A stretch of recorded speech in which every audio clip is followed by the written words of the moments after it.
আসসালামু আলাইকুম। হিন্দুভাইদের প্রতি নমস্কার। অন্যান্য জাতির প্রতি রইল আন্তরিক ধন্যবাদ। আশা করি আপনারা সকলেই ভালো আছেন বা সুস্থ আছেন।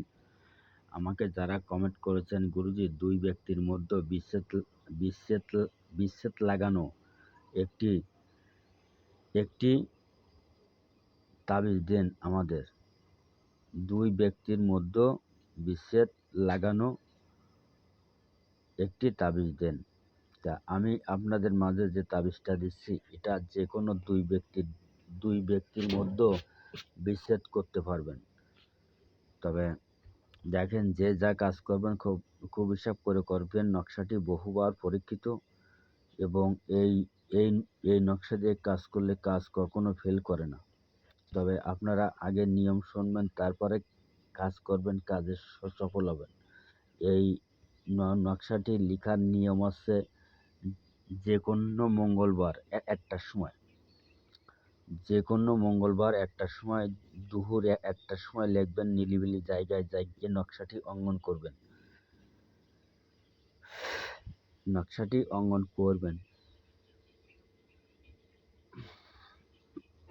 এবার আপনারা কি দিয়ে অঙ্কন করবেন তাও আমি আপনাদের সামনে বলে দিচ্ছি। তবে আমার অধিকাংশ নকশাগুলো লিখতে হয় জাফরান কালি, গোরস্থানাম এইসব দিয়ে। তবে এই যে নকশাটা আছে, এই নকশাটি লিখার নিয়ম আছে মেশকো জাফরান দ্বারা কাগজে মেশকো জাফরান দ্বারা সাদা কাগজে অঙ্কন করিবেন। মোট ৩টি নকশা অঙ্কন করিবে।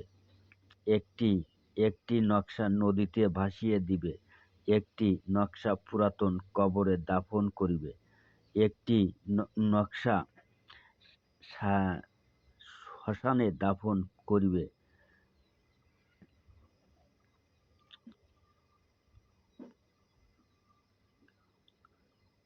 প্রকাশ থাকে যে নকশাটি অঙ্কন করার পর ৩৩ বার সূরা লাহাব পাঠ করিয়া নকশাটিতে ফুঁক দিবে। এই কাজ সম্পূর্ণ হয়ে গেলে যে কোনো শনিবার থেকে এই নিয়ম মতো কাজ করতে হবে। ১০০% ফলাফল আপনারা হাতে নাতে পাবেন। আপনারা কাজ করে দেখুন, ২ ব্যক্তির মধ্যে তখনই বিচ্ছেদ হবে। যদি কোনো ব্যক্তি পরক্রিয়ায় থাকে তাও বিচ্ছেদ হবে, বা যে কোনো ২ ব্যক্তির মধ্যে আপনারা বিচ্ছেদ করতে পারবেন। আর আমার ভিডিওটা যদি ভালো লাগে, আপনারা বেশি করে লাইক করবেন, শেয়ার করবেন, কমেন্ট করবেন। আর আমার থেকে যদি ব্যক্তিগত কোনো কাজ করে নিতে চান, আপনারটা নিতে পারবেন। আল্লাহ হাফেজ, ধন্যবাদ। সকলে ভালো থাকেন, সুস্থ থাকেন, স্ক্রিনশট দিয়ে নিন।